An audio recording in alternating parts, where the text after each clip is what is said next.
घाटमाथ्यावरील मुसळधार पावसानं खडकवासला, पानशेत आणि वरसगाव धरण पूर्ण क्षमतेनं भरलेलं आहे। खडकवासला धरण साखळीमधील 3 धरणं 100% भरली, तर टेमघर धरण 95.58% भरलंय। चारही धरणांमध्ये मिळून 28.98 टीएमसी पाणीसाठा उपलब्ध झालाय।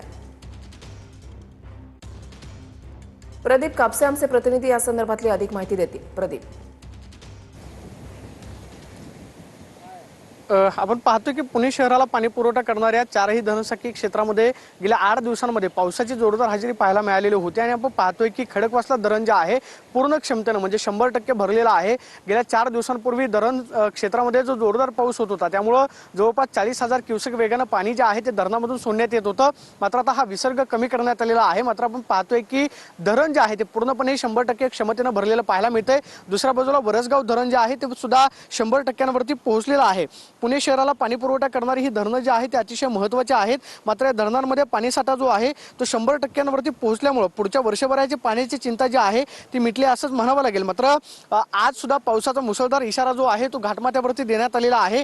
खडकवासल्याबरोबरच वरसगाव असेल, पानशेत ही 2 धरणं जी आहेत ती 100%वरती पोहोचलेली आहेत। तर टेमघर धरण 95%वरती आहे।